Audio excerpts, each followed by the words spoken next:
produksi. Kita culik. Nih. Iya. Biar paham. Siapa tadi namanya? Safa. Marwah. Lu Kim bukan sih? Oh iya, lanjut. Oh, Hakim. Di. Allah, dari tadi salah. Cewek teman saya. Masalah saya tuh minus jadi kayak agak kurang gitu sebenarnya. Makanya Lah kayak emang enggak minus, Dia bener. minus, dia minus. Sama-sama minus kali minus. Ini jelas plus. You raise me up the way. ini saya kayak gini, Pak. Ya. Udah jangan mau dikerjain, jangan situ. Temen Lah. dulu Dia cowoknya teman saya. Ceweknya maksudnya. Oh, jatuh ke belas. Jadi tuh mata kamu emang enggak buram. Kita ngeliat juga kan blur kan mukanya. Emang bawaan dari lahir blur mukanya. Nyaman enggak ini? Ininya blur.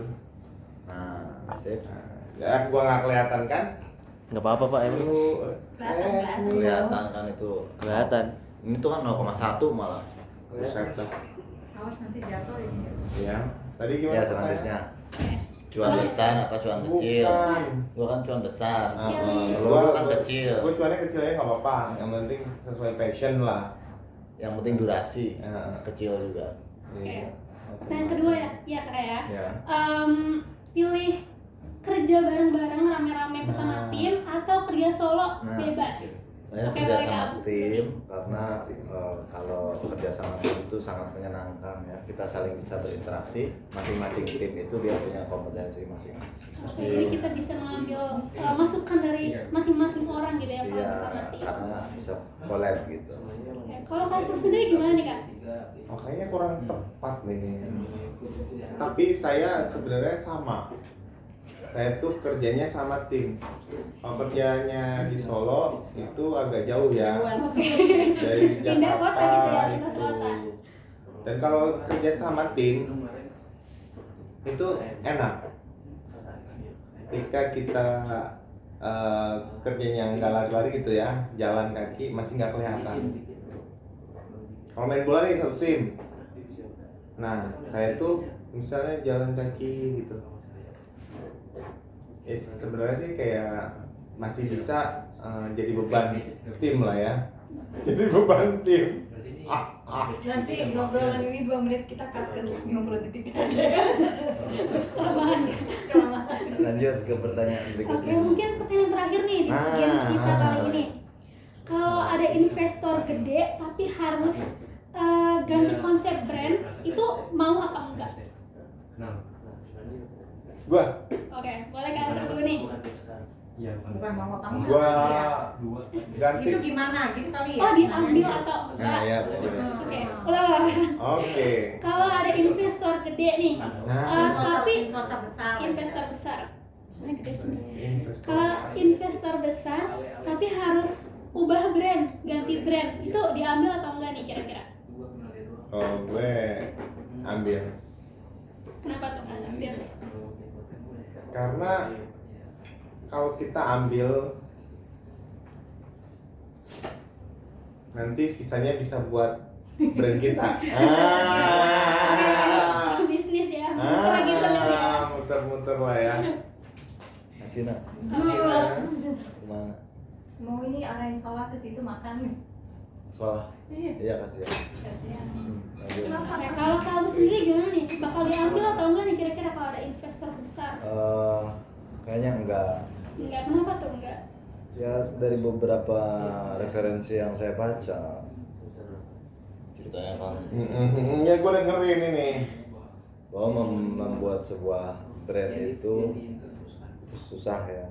Jadi ketika kita mengganti brand itu akan sulit penyesuaiannya, justru akan menghambat bisnis kita itu. Jadi lebih baik konsisten dengan brand kita walaupun investor kecil. Belajar dari buku yang ditulis oleh Steve Jobs. Nah itu dia membuat brand Apple itu dia pasti akan keluar dari pakemnya walaupun nggak ada investor sama sekali. Gitu. Contohnya misalkan headset zaman dulu itu kan warnanya pasti hitam. Tiba-tiba Apple aneh sendiri putih gitu kan. Dan dia nggak mau terganggu dengan yang lain, dia tetap dengan brandnya sendiri sehingga brandnya terjaga, walaupun investornya kurang, lama kelamaan akan terlihat konsistensinya, wah ini kayaknya lebih mahal gitu. Oke, Padahal berarti sebenarnya biasa aja kan. Iya sih. Nah, tapi brand itu biasanya punya karakter yang khas. Makanya dalam bisnis itu biasanya ya harus konsisten dalam menjaga sebuah brand. berarti walaupun investor kecil gitu ya, Ya. atau nggak ada investor, yang penting kita punya brand yang kita emang bangun sendiri gitu dari awal gitu ya kayak. Oke, nggak apa, berarti ada dari masing-masing POV nih dapat nih lupa lagi. Dapat nih poin-poinnya. Nah, pakai terserah kamu, Safa. Iya. Jangan grogi mentang-mentang ada akil. Oh enggak. Iya. Jadi dia nyebutin kaget. Kayaknya aku tadi tuh ngeliat Safa apa tadi? Enggak, dia enggak juga pas ngomong Safa. Safa langsung melihatmu na na na na na Nggak gitu juga konsepnya.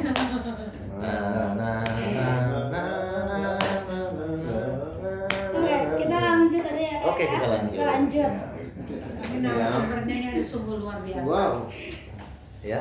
Oke, mungkin aku mau tanya dulu nih ke Kak Abu kali ya, mulai Kak Abu duluan. Kenapa aku lebih pilih usaha makanan gitu dibandingkan yang lainnya gitu, dibandingkan kan masih banyak nih Kak pilihan usaha lainnya. Kenapa Kak lebih milih makanan nih Kak? Mungkin ada plus minusnya? Bisnis makanan itu bisnis yang nggak pernah berhenti karena makanan itu adalah sebuah kebutuhan primer ya. Katakanlah kebutuhan pokoknya misalkan beras atau apa, tapi ada beberapa makanan atau jajanan-jajanan yang bisa kita packaging lebih bagus sehingga ya kemudian kita buat brandingnya, ya itu akan menjadi lumayan jadi cuan gitu. Oke, Jadi tapi- bisnis makanan ya buat saya lumayan menguntungkan. Oke, tapi kan kalau buat makanan itu kan pasti ada yang takut basi lah atau bagaimana. Jadi itu gimana tuh Kak prosesnya kalau misalnya untuk Jadi sebetulnya ada perhitungannya. Ketika misalnya kita makanan yang memang akan cepat basi, ya kita lihat daluarsanya dari si makanan itu tuh kapan gitu kan. Ketika mau tidak laku juga berarti ada yang salah dengan sisi marketingnya. Jadi branding dan marketing yang di dalam branding itu kita perbaiki gitu sehingga ya sama mencoba lagi ternyata ini masalahnya jadi perbaiki lagi gitu. Jadi mungkin dari sisi marketing lebih digiatkan lagi. berarti emang harus marketingnya yang jago gitu berarti ya Kak ya. Jadi marketing tahu kan? Tahu. Marketing itu maklar everything. Oke, kalau dari Kak Asraf sendiri nih, kenapa Kak lebih pilih Enggak, pertanyaan kasar. Dari kasur sendiri apa udah mandi gitu. Lumayan pakai deodoran. Iya kan dia pengusaha deodoran tuh. Dan dia malah ketawa ngeliatin tuh. Kalau Kak Asraf sendiri nih, kenapa lebih pilih buat usaha brand deodoran herbal nih Kak? Kenapa nggak yang lebih mainstream gitu kayak fashion ataupun mungkin kuliner gitu? Kenapa Kakak lebih milih deodoran herbal? Karena dia ini sama teman saya juga waktu kita sekolah dibully mulu karena bau ketek. Akhirnya dia bertekad sebagai motivasi gitu sebagai ya? motivasi. Gimana, Mek? Ya yang tadi saya bilang itu dari coba-coba ya. Loh kok nggak bau gitu. Saya coba lagi. Pakai bawang. Dan ya saya punya trik. Oh, gimana tuh Kak triknya? Jadi kita itu punya yang namanya herbal. Nah, jadi deodorannya herbal. Jadi dari daun gitu. Oh, langsung dari daun gitu? Langsung. Oh, keren banget. Ya. Daun Kalau bisa itu pernah kita coba itu di nenek-nenek yang udah ini ya usia ya. Karena kalau dari bahan yang ada kita punya terus di blender, di mix itu, terus kita jadikan ekstrak lalu kita oleskan, itu ternyata masih kurang bertahan 12 jam. Hmm. Nah ini kita emang pekerjaan nenek-nenek yang nyiri-nyiri itu cuma makan daun. Jadi gini Sapa. jadi gini Sapa. Dalam dia apa Pak siapa tadi namanya?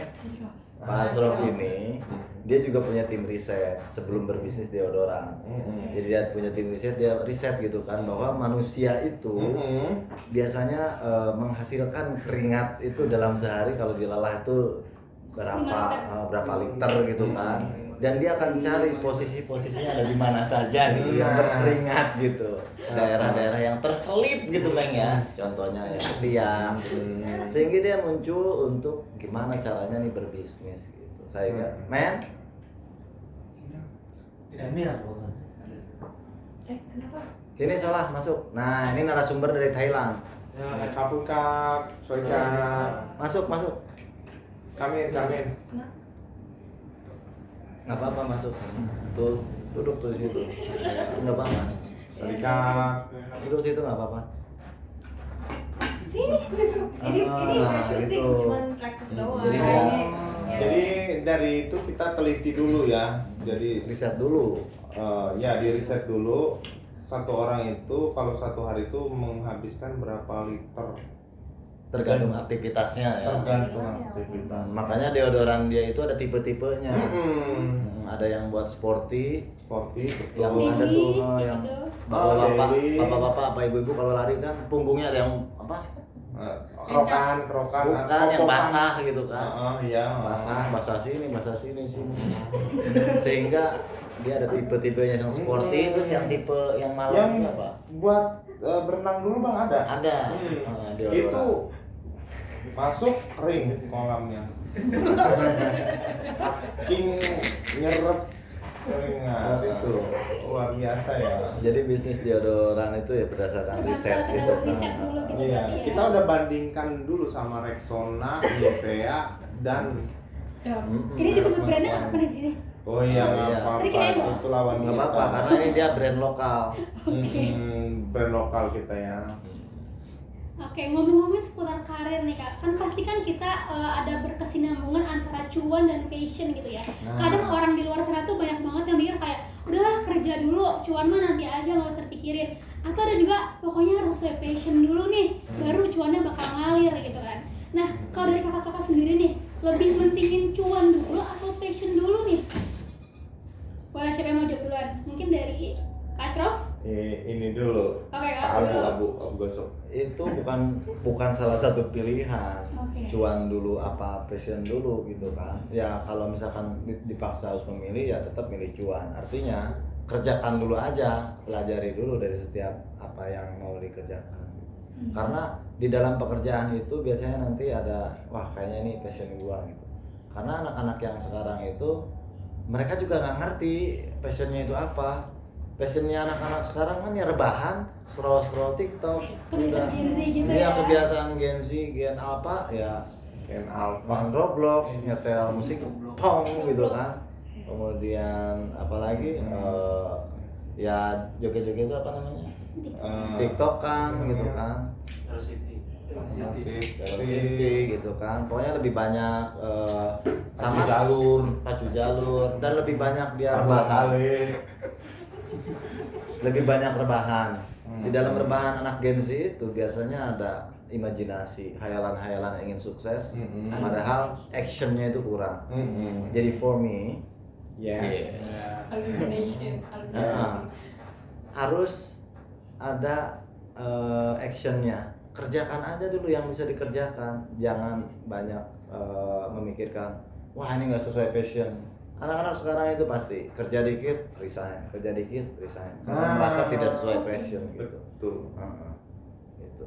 Saya kira itu ceramah dari AA.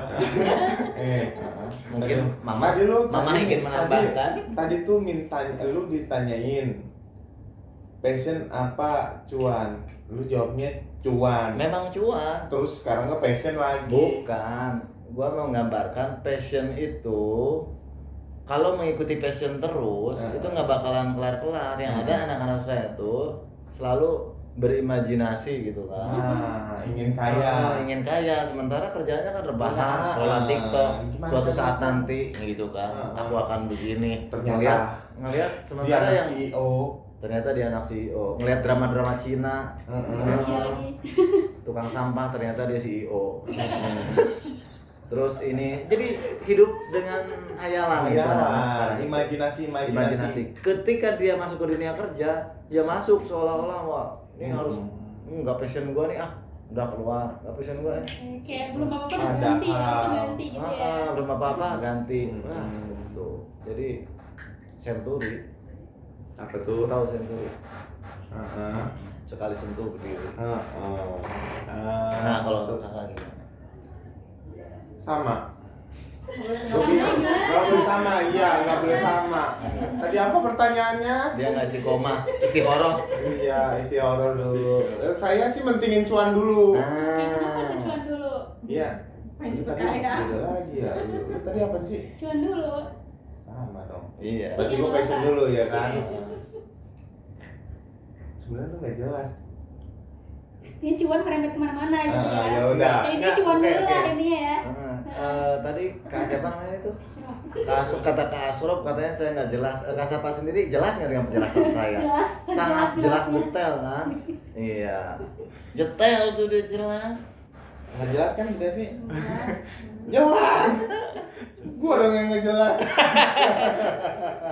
Pak Besa. Demikian. Bisa. Ini ada untuk Kita rehat sejenak. sejenak. Hah? Ya Udah sudah. cukup. Pokoknya Oke, gini. udah. Pokoknya nanti chit-chat apa little chit-chat ya. Gimana sih Nan itu masukannya? Apa? Untuk Iya jadi harus host. kalau misalnya narsumnya ngomong sesuatu kamu harus ada balasannya gitu buat dia, nanya balik gitu. Anggapan ya apa Iya. namanya? Tanggapan dari Iya. pernyataan tuh ada yang bisa juga diolah jadi jawaban singkat. Kalau melenceng sedikit nggak apa-apa kali ya. Gak apa-apa. Tapi Tapi jangan cuma tanya jawab. Nggak suka. Terus Ramzi, Ya. lu kan yang apa namanya? Kamera. Yang kamera ya. Dia Nah, yang kalau- ini yang operasi OBS. Iya maksud Baru gua masuk kalau aja.